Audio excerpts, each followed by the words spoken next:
안녕하세요. 민테라입니다. 오늘은 뇌와 관련된 아로마 테라피에 대해 이야기를 드려볼게요. 후각은 다른 감각과 달리 규정할 수 있는 기준이 없다 보니 연구가 그동안 미비했다고 합니다.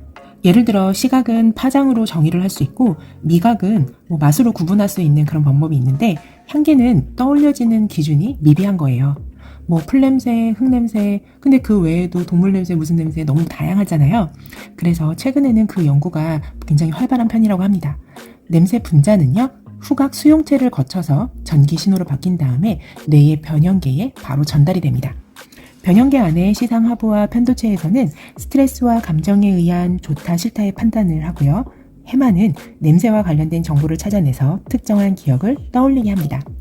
즉, 각자 가지고 있는 단기 기억과 장기 기억 속에 어떤 정보가 있는지 알 수가 없다 보니 이 향기에 대해서는 맛처럼 구분을 지을 수가 없게 돼버린 거죠. 물론 맛이나 또 시각 같은 부분도 심리적인 부분으로 풀어낼 수 있어요. 후각이 상대적으로 시각이나 미각에 비해서 연구가 미비한 이유가 심리적인 부분과 또 해마에 저장되어 있는 기억이 각각 다 다르기 때문이라는 거, 그 부분을 설명드리고 싶었어요. 아무튼 중요한 건 변형계라고 하는 기관은요, 감정, 기본 욕구, 호르몬 조절 등을 담당하기에 스트레스 완화는 물론 호르몬 균형을 통한 신체 생리작용까지 영향을 미친다는 사실입니다. 에센셜 오일에 포함된 화학 물질들이 뇌의 기능에 작용하는 기전은 아로마 테라피거든요. 알고 보면 뇌 과학과 밀접한 영향이 있는 이유가예요. 올해는 이런 이야기를 많이 들려드리려고 합니다. 자, 그럼 아로마 테라피 어떻게 하면 좋을까요?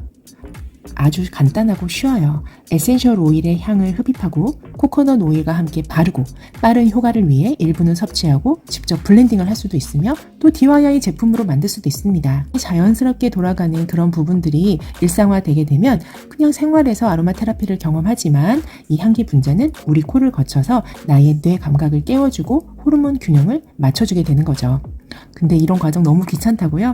그렇다면 믿을 수 있고 고품질의 에센셜 오일이 함유된 제품을 사서 쓰셔도 됩니다. 그 안에 있는 냄새 분자 역시 우리의 후각을 통해 뇌로 전달되거든요.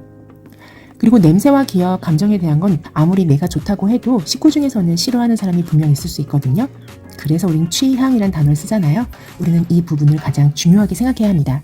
입에 쓴 약이 몸에는 좋다라는 속담이 있을 만큼 맛은 익숙하고 효과를 신뢰할 수 있지만 향으로 치료한다? 아직 우리나라 정서에는 대부분 공감할 수 없는 부분이에요. 그래서 블렌딩을 하거나 가족에게 향을 적용할 땐 좋아하는 향을 특별히 많이 넣고요. 싫어하는 건 적당히 거르거나 소량만 사용해보세요. 혹은 전용 디퓨저를 이용해 공기 중에 그냥 은은하게 확산하는 방법도 익숙해지는 데 도움이 되고요. 또 한 가지는 발바닥에 바르는 겁니다. 바르고 양말을 신겨주세요. 향은 덜 부담되지만 반사구에 직접 작용해서 몸에는 훨씬 좋을 거거든요. 이상 에센셜 오일을 아주 알차게 사용할 수 있는 가성비 아로마 테라피, 저희 민테라가 전해드렸습니다.